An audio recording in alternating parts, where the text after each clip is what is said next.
Hello students, I'm Lakshman Singh Rawat, PGD Chemistry, teaching in the Cambridge International School, Dasura.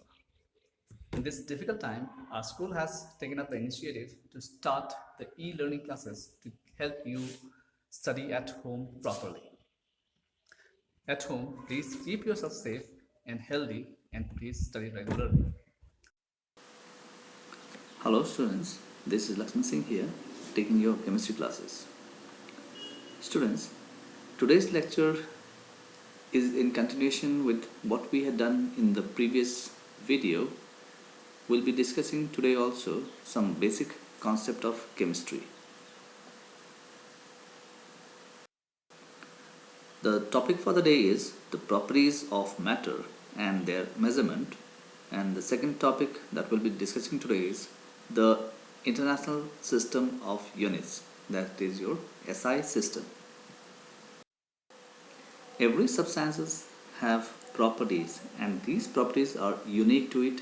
That is basically the properties of the substances are their characteristic properties. These properties can be further classified into two types. The first one is your the chemical properties and the second one is your physical properties. Let us discuss chemical property first. Remember, if we want to measure the chemical property, then it cannot be found out without bringing a change in it. That is, if we have to see the chemical properties or if we want to measure or observe the chemical properties, then there will be some kind of change in its properties, and these properties are characteristic to the substance. For example, the substances can have its own acidity, it can have its own basicity, it can have different combustibility. So these are the properties which are characteristic to each of the substances. For example, if I take example of NaOH, that is basic in nature, okay, and if I say, let's say HCl, then it is acidic in nature. Okay, these two substances, they have got different properties and these are the characteristic property of the substances. Students, what we have seen in the case of chemical property is that the chemical properties cannot be measured or it cannot be found out without bringing a change in the chemical nature of the substance. That is, if we have to find out the chemical property of a substance, then there has to be some kind of chemical reaction. Then only we will be able to make out that it has got a certain properties. Okay, that means the chemical property will change, the chemical nature of the substance will change. But does it happens in the case of physical properties? No, the chemical nature of the substance does not change in the case of physical properties. These properties can be easily measured without bringing any kind of change in its identity or its composition.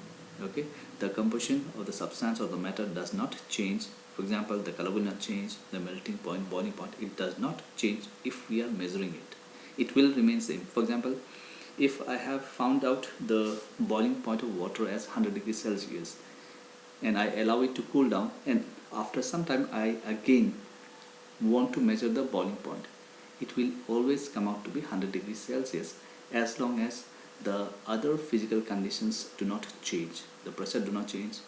Okay, so the boiling point will always remain as 100 degree Celsius. Clear?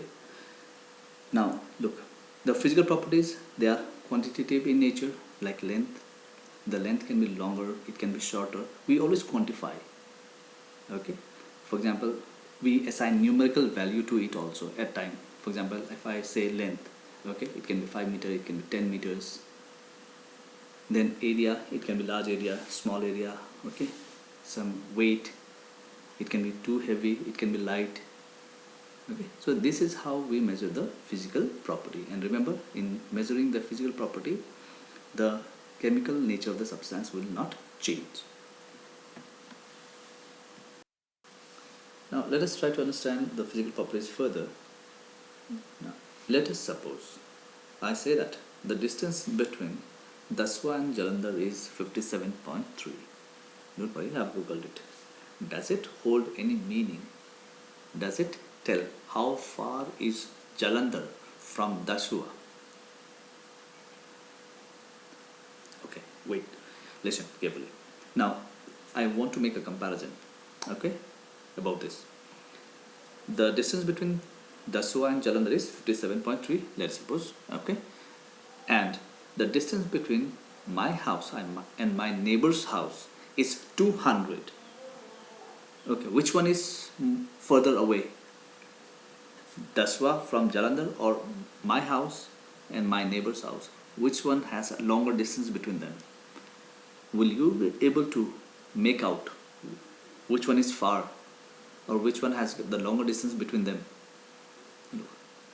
This will simply saying numbers will not help us to understand what we are talking about.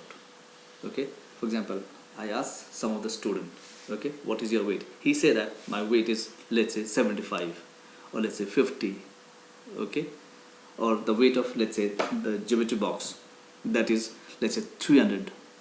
Now, is it giving any meaning to what we are talking about? Simply numbers. We will not be able to understand, okay, unless we add some kind of suffix to it. Okay, in term of distance, let's say if I say that, okay, the distance from Daswa and Jalandhar is 57.3, then you understand that, okay, 57.3, okay, that is quantifying. And when I say kilometer, you will be knowing that, okay, in term of kilometer, yes, kilometer is quite long distance, that means 57.3 is quite far away. And when I say, let's say, the distance between me or my house and my neighbor's house is 200, okay, now when I add meter to it, then you understand that, okay, it is quite close. That means my house and my neighbor's house are quite close to one another. Unless I give a suffix to it, for example, kilometer, meter, you will not be able to make out how far they are from each other, isn't it? Similarly, a boy standing up saying that my weight is 75, it holds no meaning unless he say that my weight is 75 kilogram, okay, 75 pound, or any such, let's say, quantity. Clear? That means we'll have to see how we can quantify or how we can explain these physical properties. Thus, from the examples that we have discussed, we have understood that if we have to measure any physical quantity, two things need to be considered. The first one is the numerical value, which will basically quantify, okay, which will tell us about how much, okay, and the second one is its unit, which will tell us what we are talking about, which type of physical property which we are talking about. For example, if I say kilometer, that means we will be able to make out that we are talking about length, or we are talking about the distance. If I am saying, let's say, kilogram, gram, then I understand that we are talking about the mass.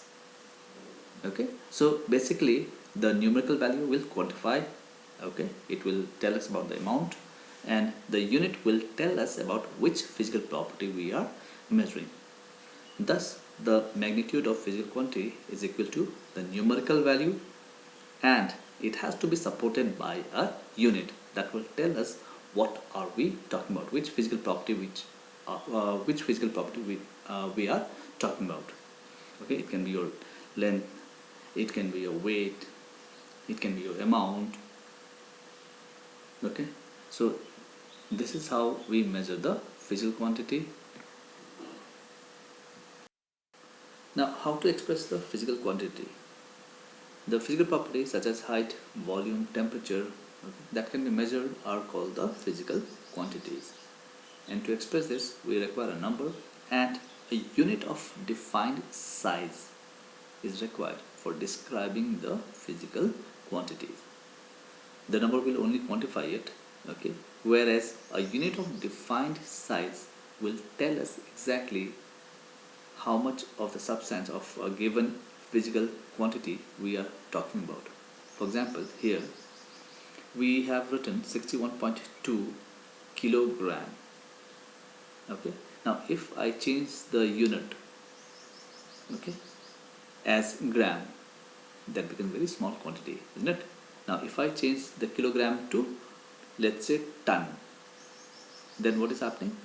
the weight is changing. The numerical value is same, but the amount of the substance that we are talking about has changed enormously. Okay, so for expressing any physical quantity, we require a number and a unit of defined size. Then only we'll be able to express the physical quantity properly. Otherwise, it is of no meaning. Now, how the physical quantities can be measured or how they were measured, we'll be discussing about this. Remember, there were two important systems of measurement that were used in a different part of the world. We are only talking about the two important systems here. Okay, the first one is your English system, and the second one is your metric system, which originated in France in the late 18th century. And the French system was more convenient as it was based on the decimal system, and the need of a common standard system was being felt by the scientific community also.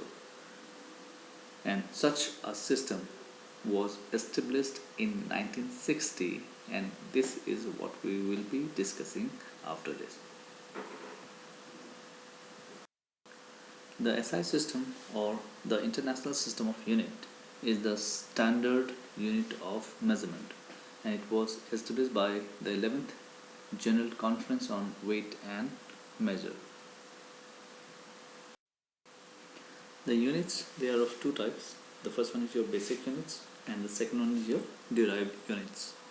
Now, what are these basic units? The basic units are basically the fundamental units which can be measured directly. For example, length.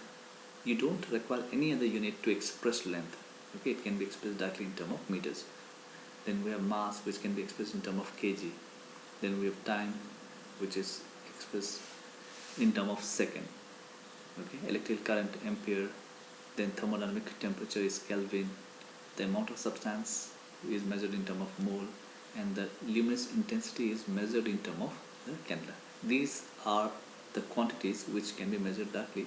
We don't require any other unit to express these physical quantities. Then the other type of quantities are your derived units. Okay, these derived units, they cannot be expressed directly.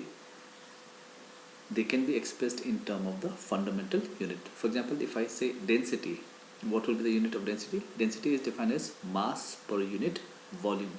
So its unit will be expressed in terms of mass and volume.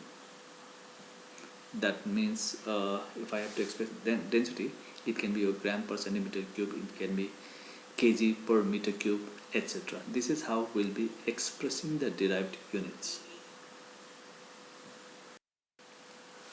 The SI system of unit contains the following 7 basic units. For length we have meter, for mass we have kilogram, time is measured in second, electric current is in ampere, thermodynamic temperature is in Kelvin, the amount of substance is measured in terms of mole, and the luminous intensity is measured in terms of candela. The symbol of the quantity and the units are given in the table.